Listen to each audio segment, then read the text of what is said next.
What's up, everybody? You're back with the Chosen Khan. And I'm here with my good friend, Mr. Laith. How do I say your last name again? Frejat. Frejat. Yeah. We're with Laith Frejat. We actually just finished our first ever live interview. What was that like, man? It was great. Great experience. Yeah. It was different. Very easy guy to talk to, I can tell you that. Yeah, man. I paid him before that, man, with the money I don't have. But yeah, going back to our conversation. So we learned a little bit about you, or a lot about you. Where are you from? I'm from Palestine originally. I'm a citizen of Jordan, and I grew up in Dubai my whole life. So you had different perspectives. Yeah, you could say that. What about your grandparents? We talked about your family. Where are they from? My grandfather from my dad's side is from Bir al-Saber. It's like a Bedouin city in Palestine. Yeah. He went to Egypt and helped found the PLO. Yeah. What's that? What does it stand for? It's the Palestinian Liberation Organization. Yeah. And my other grandfather, he was actively involved in the PLO in Lebanon until his assassination in 1972. Yeah. Yeah.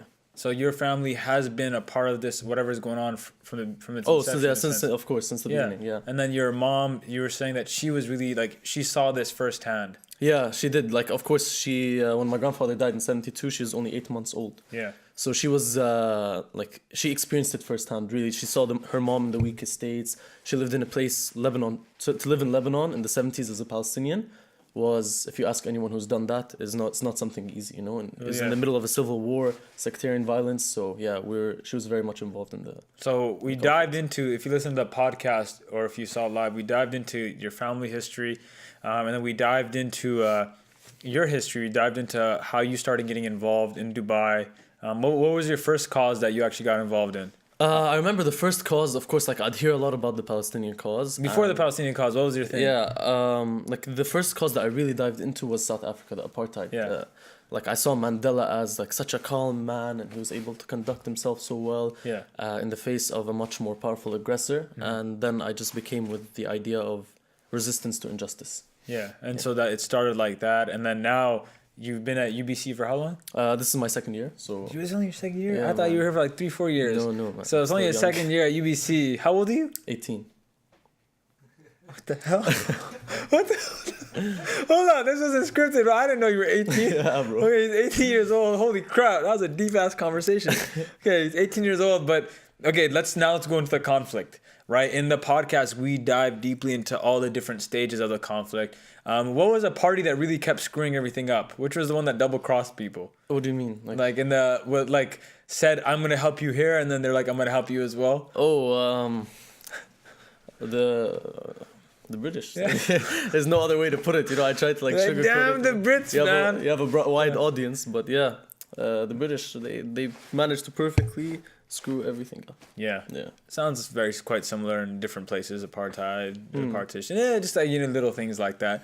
We talked about how they really carved up that whole area. Yeah. They made six countries. 6 countries. Which ones? There was Iraq, Turkey, Lebanon, Syria, Jordan, and Palestine. And so they created all of that. Just made these borders and then divided people even more. We talked about that. We talked about again the conflict about how Muslims and Jews before they lived there together, didn't they? Oh, yeah, they coexisted, yeah. And then it was when the British really started coming in, the Zionist movement, and things started really just shifting. Yeah. So the Zionist movement was the cancer of exclusivity, which came to Palestine, and something we suffer from till today. Yeah, that's what we talked about. It's also one thing that we didn't even talk about, but the last 100 years was fixated on nationalism, right? We're like, this is my country, and anybody outside of my country, you know what? Screw them. And that's what Zionism is all about. This is just for the Jews, right? Yeah. And we talk about that. We dive into that. We also dived into, I guess, solutions. Yeah. And what were your solution? What kind of solution do you think over there? Are you about 1 state, 2 state? What do you think? So I was thinking, I discussed in the interview that my priority right now is essential human rights. Mm-hmm. Okay. And whether the short-term solution is the 2-state solution or the 1-state solution, I mean, I'm willing to accept anything which solves that issue. But in the long term, of course, I also discussed that living in exclusive empires over and over again will actually get us nowhere. We have the Ottoman Empire, the Abbasids, the Crusaders, United Kingdom of Israel. This is just all temporary. So if we go in with the mentality that we must kick the Israelis out, it's gonna work for 100, 200 years. They're gonna come back and we're gonna face the same dilemma over and over again. So I discussed with you that the long-term solution is accepting the struggle of adapting to the coexistence, accepting the struggle that we are going to have to live with these people. Yeah. Okay, and like I said, first of all, it's over before you know it, and second of all, it's much easier than what we're going through now. So Coexisting. yeah, Right. And we talked about how here in Vancouver, we're not being oppressed or anything like that. So why not even showcase it can be done as an example, right? Let's talk, engage in dialogue here. And again, if you're calm, cool, and collected over here, right? That's the way forward compared to being super angry here. of course, Right? Right. So we discussed how like if you're in Palestine, it's a bit different. yeah, it's so different there. But since we're here, like I live a pretty good life. Like I live a comfortable life. Yeah. There's no reason why I should not communicate with someone. Like there's the whole argument that in Palestine there's no platform for dialogue, so violence can be seen as the only solution. Okay. Yeah. That's something I agree with. It can be seen as the only solution when there's no platform for peace. But given that there is platform for peace, there is platform for discussion. Why not use that platform? You know, why be violent? Because when you're violent, the other person doesn't listen. And you want to tell that quick story to even end off, like when you were at the rally 2 days ago? Just to end off, I was at the rally, the pro-Palestine rally a few days ago, which was in response to Trump's decision to move Jerusalem, to recognize Jerusalem, as the eternal and undivided capital of the Jewish people. Yeah. And so when we were there was a guy with an Israeli flag, and he came and he started saying, "I'm proud to be an Israeli" and everything. And I was standing amongst a bunch of Palestinians who were just screaming at this guy. They're saying, "Yeah, explain to us, justify. Why do you oppress the Palestinians, huh? Why do these people have no access to water and freedom of movement?" And I was just sitting there looking at these guys like, that guy was if there's one thing I was sure, he was not taking in anything. He was just like trying to like deal with the emotions that he was being attacked. So I looked at him, I said, "Hey, listen, man, what's your name?" So he told me his name, and I told him my name.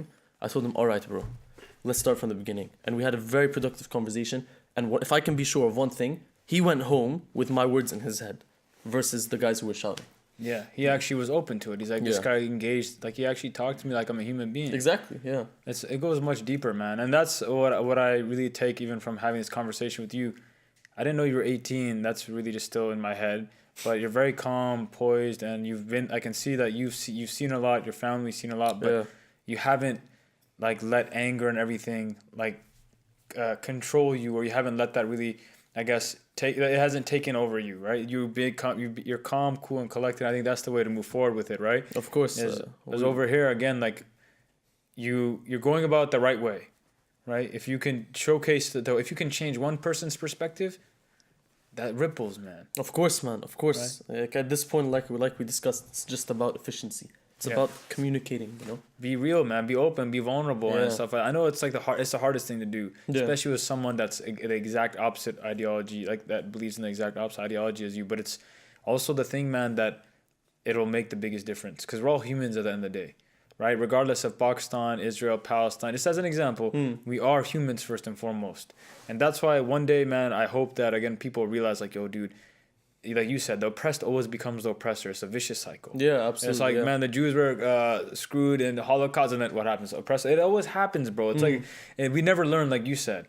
We have to realize we got to move forward together. So, again, man, thank you so much for being on the show, bro. That was a pleasure, man. Like, you too, bro. Again, yo, I'm still confused that this dude's 18.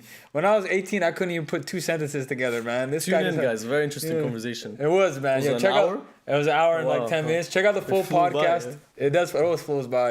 And we'd love to hear your thoughts. So again, thank you all for tuning in, and we'll see you soon. Peace. Thank you for watching our videos. Your support really means a lot to us.